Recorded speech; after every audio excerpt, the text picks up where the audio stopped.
हाँ जी students welcome. असी अज करांगे multiple intelligence theory of Gardner. Gardner दा बहुपक्षी बुद्धि का सिद्धांत जिहड़ा ये सिद्धांत आ इस नूं हार्वर्ड यूनीवर्सिटी के प्रसिद्ध प्रोफैसर हॉवर्ड गार्डनर ने 1983 विच पेश किया। उसने इस सिद्धांत को पहली बार अपनी पुस्तक फ्रेम्स ऑफ माइंड दे विच प्रकाशित किया। दरअसल गार्डन जीन पियाजे दे बच्चों की ज्ञानात्मक प्रक्रिया के विकास के काम तो प्रभावित होया। उसने इस नवे सिद्धांत विच प्रतिभाशाली बच्चों की बुद्धि का अध्ययन करते हुए एक नवा ढांचा पेश किया। बुद्धि दीयां कई होर सांस्कृतिक भाषावां ਅਤੇ कई मनो सरीरक ਅਤੇ मानवी अध्ययनों ਨੂੰ ਵਿਚਾਰਦੇ ਹੋਏ कि बच्चों उपर अपने प्रयोगों के निरीक्षण राही गार्डनर ने बुद्धि ਨੂੰ 7 श्रेणियां विच वंडिया। इस दा जिहड़ा क्लासीफिकेशन आ वो देखते हैं असी 7 श्रेणियां दे विच वंडिया। जिहड़ा ਉਹਦੇ ਵਿੱਚ पहले नंबर ते हैगा शाब्दिक भाषाई वर्बल लिंग्विस्टिक। नंबर 2 ते हैगा तार्किक लॉजिकल। नंबर 3 ते हैगा पुलाड़वादक। नंबर 4 ते संगीतक। फिर हैगा शरीरक या शरीर गतिआत्मक, अंतर व्यक्तिगत, अंतरा व्यक्तिगत बुद्धि। तो इन्हों अगे डिटेल च करांगे हुण असी। इन्हां तो बिना उसने एक नवी श्रेणी दिती है। उसने प्राकृतिक वातावरण नैचुरलिस्टिक एनवायरमेंटल बुद्धि कहा जाता है। एक होर उन्हें नवा इन्हां तो बिना दिता है जिन्हों वातावरणिक बुद्धि कहा जाता है। गार्डनर ने मन्निया कि हर मनुखी जीव विच इन्हां 7 प्रकार की बुद्धि के अंश कुछ मिकदार विच जरूर हुंदे हन। कुछ व्यक्ति बुद्धि के कुछ खेत्रों में ज़्यादा अंश प्राप्त कर लेंदे ने ते कई होर उहदे विच घट हुंदे ने।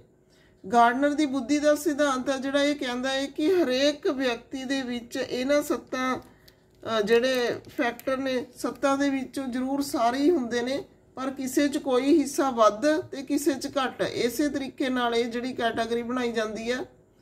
तां ये जिहड़ी बुद्धि के सिद्धांत ने बुद्धि के सिद्धांत दे विच जिहड़े भी फैक्टर आए ने उन्हां दे विच अगे असीं गल करांगे। नंबर 1 ते शाब्दिक भाषाई बुद्धि। इस बुद्धि अंश विच शब्द ते भाषा ज़्यादा हुंदी है।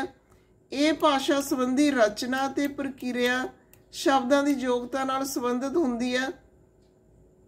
इस विच किसी बिंब राही सोचना, संकेतक चिंतन, अमूर्त पद्धर ते तर्क करना शामिल हुंदा है। इस प्रकार की बुद्धि नूं असीं सुनन, बोलण, पढ़न, लिखण विच वरतदे हां। इस विच चिन्हात्मक लिखना शामिल हुंदा है। इस बुद्धि विच संकल्प रचना लई शाब्दिक तिरूप पैदा करन दी योग्यता ते भाषा विच निपुणता हुंदी है। वो बच्चे जिहड़े पढ़न दा शौक रखते ने, भाषण प्रतियोगितावां विच भाग लैंदे ने, बोलण विच ते लिखण विच खुशी महसूस करते ने, जिहड़े बच्चों दीयां कवितावां नूं याद करन दी शक्ति हुंदी है, गीतां लई चंगी यादाश्त हुंदी है, उन्हां विच इह बुद्धि ज़्यादा पाई जाती है। ਉਹ शब्दों ਨੂੰ प्यार करते हैं, भावें वो बोलने होण जां लिखने होण, वो शब्दां राही ही सोचते हैं। वो शब्दों ਨੂੰ देख के जां सुन के उन्हां दी छाणबीन करना सीखते हैं, शब्दों की खेड का आनंद माणते हैं। इस तरह की बुद्धि है जिहड़ी वो वकीलां, अध्यापकां, लेखकां, गीत लेखकां, पत्रकारां ते कई होर व्यवसायिक दे लोकां विच होनी जरूरी है। नंबर 2 ते किहड़ी बुद्धि की गल की गई है? तार्किक बुद्धि। ये बुद्धि है जिहड़ी वो निगमनात्मक तर्क अते आगमनात्मक तर्क जिहड़ी आ संख्या ते कई होर संबंधां नाल वरती जाती है। इंडक्टिव, डिडक्टिव ते जिहड़ी गिणती नाल संबंधित जिहड़ी होर गल्लां ने उन्हां विच वरती जाती है। इस विच प्रतिरूपां नूं पहचानण दी रेखा, गणित दीयां शकलां ਨਾਲ ਕੰਮ ਕਰਨ ਦੀ ਯੋਗਤਾ ਹੁੰਦੀ ਹੈ। ਫਿਰ ਸੂਚਨਾ ਨੂੰ ਇਕੱਠਾ ਕਰਨ ਦੀ ਸਮਰੱਥਾ ਹੁੰਦੀ ਹੈ। ਇਸ ਬੁੱਧੀ ਦੇ ਇਸ ਅੰਸ਼ ਵਿੱਚ ਤਰਕ ਨਾਲ ਸੋਚਣ ਦੀ ਯੋਗਤਾ, ਰੇਖਾ ਗਣਿਤ, ਸੰਵਿਆਤਮਕ ਵਸਤੂ ਨਾਲ ਕੰਮ ਕਰਨਾ, ਅਮੂਰਤ ਧਾਰਨਾਵਾਂ ਨੂੰ ਪ੍ਰਤੱਖਣ ਦੀ ਸ਼ਕਤੀ ਹੁੰਦੀ ਹੈ। ਜਿਹੜੇ ਬੱਚੇ ਇਸ ਬੁੱਧੀ ਦੇ ਮਾਲਕ ਹੁੰਦੇ ਨੇ ਉਹ ਨਿਰੰਤਰ ਪ੍ਰਸ਼ਨ ਪੁੱਛਦੇ ਰਹਿੰਦੇ ਨੇ। ਉਹ ਸ਼ਤਰੰਜ ਆਦਿ ਵਰਗੀਆਂ ਖੇਡਾਂ ਖੇਡਦੇ ਨੇ। ਉਹ ਆਪਣੇ ਵਿਚਾਰਾਂ ਨੂੰ ਟੈਸਟ ਕਰਨ ਲਈ ਪ੍ਰਯੋਗ ਕਰਦੇ ਨੇ। ਉਹ ਕੰਪਿਊਟਰ 'ਤੇ ਕੰਮ ਕਰਦੇ ਨੇ ਜਾਂ ਫਿਰ ਭੁੱਲ ਭੁਲਾਈ ਪਜ਼ਲ ਦੇ ਪ੍ਰਸ਼ਨਾਂ ਦਾ ਹੱਲ ਲੱਭਦੇ ਨੇ ਜਿਨ੍ਹਾਂ ਵਿੱਚ ਕੁਝ ਤਰਕ ਤੇ ਦਲੀਲਬਾਜ਼ੀ ਦੀ ਯੋਗਤਾ ਹੁੰਦੀ ਹੈ। ਇਸ ਤਰ੍ਹਾਂ ਦੀ ਬੁੱਧੀ ਹੈ ਜਿਹੜੀ ਉਹ ਤਰਕ ਤੇ ਗਣਿਤ ਨਾਲ ਸੰਬੰਧਿਤ ਖੇਤਰਾਂ ਵਿੱਚ ਸਭ ਪ੍ਰਕਾਰ ਦੀ ਯੋਗਤਾ, ਨਿਪੁੰਨਤਾ, ਹੁਨਰ ਆਦਿ ਲਈ ਜ਼ਿੰਮੇਵਾਰ ਹੁੰਦੀ ਹੈ। ਇਹ ਸੰਖਿਆਤਮਕ ਯੋਗਤਾ ਹੈ ਜਿਸ ਵਿੱਚ ਤਾਰਕਿਕ ਭੁੱਲ ਭੁਲਾਈਆਂ ਤੇ ਗਿਣਤ ਦੀਆਂ ਸਮੱਸਿਆਵਾਂ ਦਾ ਸਮਾਧਾਨ ਸੰਭਵ ਹੁੰਦਾ ਹੈ। ਵਿਗਿਆਨਕਾਰ, ਗਣਿਤ ਵਿਗਿਆਨੀ ਤੇ ਦਾਰਸ਼ਨਿਕ ਇਸ ਤਰ੍ਹਾਂ ਦੀ ਬੁੱਧੀ ਜ਼ਿਆਦਾ ਰੱਖਦੇ ਨੇ। ਤਾਂ ਨੰਬਰ 3 ਤੇ ਹੈਗੀ ਪੁਲਾੜਵਾਦੀ ਬੁੱਧੀ। ਇਸ ਨੂੰ ਦ੍ਰਿਸ਼ਟੀ ਬੁੱਧੀ ਵੀ ਕਿਹਾ ਜਾਂਦਾ ਹੈ। ਇਸ ਵਿੱਚ ਕਿਸੇ ਵਸਤੂ ਨੂੰ ਦ੍ਰਿਸ਼ਟੀ ਗੋਚਰੇ ਕਰਨਾ, ਮਾਨਸਿਕ ਸ਼ਕਲਾਂ ਘੜਨੀਆਂ ਆਦਿ ਸ਼ਾਮਲ ਹੁੰਦਾ ਹੈ। ਇਸ ਵਿੱਚ ਦ੍ਰਿਸ਼ਟੀਕਲ ਆਰਟ, ਵਿਜ਼ੂਅਲ ਆਰਟ, ਜਹਾਜ਼ਰਾਨੀ ਜਾਂ ਸਮੁੰਦਰੀ ਆਵਾਜਾਈ, ਸ਼ਿਲਪ ਕਲਾ ਆਦਿ ਸ਼ਾਮਲ ਹੁੰਦਾ ਹੈ। ਇਸ ਬੁੱਧੀ ਵਿੱਚ ਪ੍ਰਤੱਖੀਕਣ ਦੀ ਯੋਗਤਾ ਹੁੰਦੀ ਹੈ। ਇਸ ਵਿੱਚ ਬੱਚੇ ਨੇ ਜਿਹੜੇ ਉਹ ਸ਼ਕਲਾਂ ਰਾਹੀਂ ਸੋਚਦੇ ਨੇ। ਆਪਣੀ ਦ੍ਰਿਸ਼ਟੀ ਦੁਆਰਾ ਖੋਈਆਂ ਹੋਈਆਂ ਜਾਂ ਗੁੰਮ ਹੋਈਆਂ ਵਸਤੂਆਂ ਨੂੰ ਪੂਰਾ ਯਾਦ ਕਰਨ ਦੀ ਸ਼ਕਤੀ ਨਾਲ ਲੱਭਣ ਦਾ ਯਤਨ ਕਰਦੇ ਨੇ। ਉਹਨਾਂ ਨੂੰ ਸ਼ਕਲ, ਲਾਈਨਾਂ ਤੇ ਰੰਗਾਂ ਨਾਲ ਕੰਮ ਕਰਨ ਤੇ ਖੁਸ਼ੀ ਮਿਲਦੀ ਆ। ਉਹ ਬੁਝਾਰਤਾਂ, ਪਜ਼ਲ ਤੇ ਛੁਪੀਆਂ ਹੋਈਆਂ ਤਸਵੀਰਾਂ ਨੂੰ ਲੱਭਦੇ ਨੇ। ਉਹ ਬਲਾਕਾਂ ਨਾਲ ਚੀਜ਼ਾਂ ਦੀ ਉਸਾਰੀ ਕਰਨਾ ਪਸੰਦ ਕਰਦੇ ਨੇ। ਉਹ ਨਕਸ਼ੇ ਬਣਾਉਣ ਤੇ ਪੜ੍ਹਨ ਵਿੱਚ ਮਹਾਰਤ ਪ੍ਰਾਪਤ ਕਰਦੇ ਨੇ ਤੇ 3 ਆਕਾਰੀ ਪੁਲਾੜ ਨੂੰ ਆਸਾਨੀ ਨਾਲ ਦੇਖ ਕੇ ਅੰਤਰ ਲੱਭ ਲੈਂਦੇ ਨੇ। ਪੇਂਟਰ, ਸ਼ਿਲਪਕਾਰ, ਇੰਜੀਨੀਅਰ, ਮਕੈਨਿਕ, ਸਰਵੇਖਣ ਕਰਨ ਵਾਲੇ, ਜਹਾਜ਼ ਬਣਾਉਣ ਵਾਲੇ, ਬੁੱਤ ਘਾੜੇ, ਸ਼ਤਰੰਜ ਦੇ ਖਿਡਾਰੀ ਆਦਿ ਜਿਹੜੇ ਹੁੰਦੇ ਨੇ ਇਸ ਬੁੱਧੀ ਦਾ ਪ੍ਰਯੋਗ ਕਰਦੇ ਨੇ। ਫਿਰ ਹੈਗੀ ਆ ਚੌਥੇ ਨੰਬਰ ਤੇ ਸੰਗੀਤਕ ਬੁੱਧੀ। ਇਸ ਨੂੰ ਤਾਲ ਸ਼ਾਸਤਰ ਬੁੱਧੀ ਵੀ ਕਿਹਾ ਜਾਂਦਾ ਹੈ। ਇਸ ਵਿੱਚ ਸੁਰ ਸੰਬੰਧੀ ਪ੍ਰਤੀਰੂਪ ਨੂੰ ਪਹਿਚਾਨਣਾ, ਤਾਲ ਅਤੇ ਆਵਾਜ਼ਾਂ ਲਈ ਸੰਵੇਦਪੁਣਾ, ਮਨੁੱਖੀ ਆਵਾਜ਼ਾਂ ਵਿੱਚ ਅੰਤਰ ਲੱਭਣਾ, ਸੰਗੀਤ ਯੰਤਰਾਂ ਤੇ ਸਾਜ਼ਾਂ ਨੂੰ ਵਜਾਉਣਾ ਆਦਿ ਸ਼ਾਮਲ ਹੁੰਦਾ ਹੈ। ਇਸ ਵਿੱਚ ਸੰਗੀਤ ਨੂੰ ਰਚਨਾ ਤੇ ਫਿਰ ਵਿਆਖਿਆ ਕਰਨ ਦੀ ਯੋਗਤਾ ਹੁੰਦੀ ਹੈ। ਜਿਹੜੇ ਬੱਚਿਆਂ ਨੂੰ ਪੜ੍ਹਨ ਸਮੇਂ ਸੰਗੀਤ ਦੀ ਲੋੜ ਹੁੰਦੀ ਆ ਉਹ ਹਮੇਸ਼ਾ ਹੀ ਗਾਉਂਦੇ ਨੇ, ਹਮੇਸ਼ਾ ਹੀ ਲੈਅ ਵਿੱਚ ਝੂਲਦੇ ਨੇ, ਸੀਟੀਆਂ ਮਾਰਦੇ ਨੇ, ਤਾਲੀਆਂ ਮਾਰਦੇ ਨੇ ਅਤੇ ਝੂਮਦੇ ਨੇ। ਉਹਨਾਂ ਵਿੱਚ ਇਹ ਬੁੱਧੀ ਬਹੁਤ ਜ਼ਿਆਦਾ ਹੁੰਦੀ ਹੈ। ਉਹਨਾਂ ਦੇ ਕੰਨ ਅਜਿਹੀਆਂ ਆਵਾਜ਼ਾਂ ਵਿੱਚ ਭਿੰਨਤਾ ਕਰਨ ਵਿੱਚ ਤੀਖਣ ਹੁੰਦੇ ਨੇ ਅਤੇ ਵਾਤਾਵਰਨ ਵਿੱਚ ਆਵਾਜ਼ਾਂ ਦੀ ਭਿੰਨਤਾ ਕਰ ਸਕਦੇ ਨੇ। ਅਜਿਹੇ ਬੱਚੇ ਦੂਜਿਆਂ ਦੀ ਨਕਲ ਕਰਨ ਵਿੱਚ ਪ੍ਰਫੁੱਲਤ ਹੁੰਦੇ ਨੇ। ਉਹ ਆਵਾਜ਼, ਪ੍ਰਤੀਰੂਪਾਂ, ਧੁਨੀ ਚਿੰਨ੍ਹਾਂ, ਸੁਰਾਂ ਦੀ ਵਿਆਖਿਆ ਕਰਕੇ ਅੰਤਰ ਲੱਭ ਸਕਦੇ ਨੇ। ਕਈ ਅਜਿਹੀ ਬੁੱਧੀ ਨੂੰ ਸੁਣਨ ਵਾਲੀ ਆਡਿਟਰੀ ਬੁੱਧੀ ਵੀ ਕਹਿੰਦੇ ਨੇ। ਇਹ ਬੁੱਧੀ ਕਵੀਆਂ, ਸੰਗੀਤਕਾਰਾਂ, ਗਾਇਕਾਰਾਂ, ਸੰਗੀਤ ਪ੍ਰੇਮੀਆਂ ਵਿੱਚ ਜ਼ਿਆਦਾ ਹੁੰਦੀ ਹੈ। ਅਗਲੇ ਨੰਬਰ ਤੇ ਹੈ ਸਰੀਰਕ ਜਾਂ ਸਰੀਰ ਗਤੀਆਤਮਕ ਬੁੱਧੀ। ਜਿਹੜੀ ਇਹ ਬੁੱਧੀ ਹੈ ਭੌਤਿਕ ਗਤੀ ਤੇ ਸਾਡੀਆਂ ਮਾਸਪੇਸ਼ੀ ਦੀਆਂ ਪ੍ਰਣਾਲੀਆਂ ਨਾਲ ਸੰਬੰਧਿਤ ਹੁੰਦੀ ਹੈ। ਇਸ ਤੋਂ ਸਰੀਰ ਦੀ ਬਣਤਰ ਤੇ ਇਸ ਦੀ ਕਾਰਜਸ਼ੈਲੀ ਦਾ ਗਿਆਨ ਪ੍ਰਾਪਤ ਹੁੰਦਾ ਹੈ। ਇਸ ਵਿੱਚ ਆਪਣੇ ਸੰਵੇਗਾਂ ਨੂੰ ਪ੍ਰਗਟ ਕਰਨ ਲਈ ਸਰੀਰ ਦੀ ਵਰਤੋਂ ਦੀ ਯੋਗਤਾ ਸ਼ਾਮਲ ਹੈ, ਜਿਹਨੂੰ ਬੋਡੀਲੀ ਲੈਂਗੁਏਜ ਬੋਲਦੇ ਹਾਂ ਅਸੀਂ। ਜਿਵੇਂ ਕੋਈ ਖੇਡ ਖੇਡਣੀ ਤੇ ਸਰੀਰਕ ਭਾਸ਼ਾ ਦੀ ਪ੍ਰਭਾਵਸ਼ਾਲੀ ਵਿਆਖਿਆ ਕਰਨੀ। ਇਸ ਬੁੱਧੀ ਦੇ ਬੱਚੇ ਨੇ ਜਿਹੜੇ ਉਹਨਾਂ ਦੇ ਸਰੀਰਕ ਚਿੰਨ੍ਹ, ਉਹ ਸਰੀਰਕ ਚਿੰਨ੍ਹਾਂ ਦੇ ਇਸ਼ਾਰਿਆਂ ਤੇ ਸੰਕੇਤਾਂ ਨਾਲ ਆਪਣੀਆਂ ਭਾਵਨਾਵਾਂ ਨੂੰ ਪ੍ਰਗਟ ਕਰਦੇ ਨੇ ਤੇ ਫਿਰ ਵਿਆਖਿਆ ਕਰਦੇ ਨੇ। ਉਹ ਦੂਜਿਆਂ ਦੀ ਸਰੀਰਕ ਭਾਸ਼ਾ ਨੂੰ ਪੜ੍ਹ ਸਕਦੇ ਨੇ, ਫਿਰ ਸੰਚਾਰ ਕਰ ਸਕਦੇ ਨੇ। ਅਜਿਹੇ ਬੱਚੇ ਅਭਿਨੈ ਕਰਨਾ, ਘੁੰਮਣਾ, ਅਨੁਭਵ ਕਰਨਾ ਆਦਿ ਸਿੱਖਣ ਦੀ ਯੋਗਤਾ ਰੱਖਦੇ ਨੇ। इस विच अपने शरीर ਅਤੇ ਇਸ ਦੇ ਭਿੰਨ-ਭਿੰਨ ਅੰਗਾਂ ਨੂੰ ਵਰਤਣ ਦੀ ਯੋਗਤਾ ਹੁੰਦੀ ਹੈ ਜੋ ਨਿਪੁੰਨਤਾ ਵਾਲੇ ਅਤੇ ਮਹੱਤਵਪੂਰਨ ਕਾਰਜ ਕੀਤੇ ਜਾ ਸਕਣ। ਇੱਕ ਬੱਚਾ ਖੇਡਾਂ ਵਿੱਚ ਸਰੀਰ ਦੇ ਭਾਗਾਂ ਨੂੰ ਝੁਕਾ ਸਕਦਾ ਹੈ ਜਾਂ ਫਿਰ ਸੰਗੀਤਕ ਜਾਂ ਸ਼ਾਬਦਿਕ ਉਤੇਜਨਾ ਰਾਹੀਂ ਜ਼ਿਆਦਾ ਗਤੀਆਤਮਕ ਕਿਰਿਆਵਾਂ ਕਰ ਸਕਦਾ ਹੈ। ਖਿਡਾਰੀਆਂ डांसरां दे विच एक्टरां दे विच इस प्रकार की बुद्धि है जिहड़ी वो ज़्यादा हुंदी है। फिर अगले नंबर ते हैगी अंतर व्यक्तिगत बुद्धि। ये बुद्धि एक अजिहे व्यक्ति अते दूजे व्यक्तियों नूं समझण अते उन्हां नाल चंगे संबंध कायम करन लई वरती जांदी है। एक दूजे नूं समझण लई वरती जांदी है। इस विच दूजिਆਂ नाल मेल जोल ते संचार करन दी योग्यता, दूजिਆਂ दीयां भावनावां ते विषादां लई हमदर्दी रखण ते अनुभूति दी योग्यता जिहड़ी वो हुंदी है।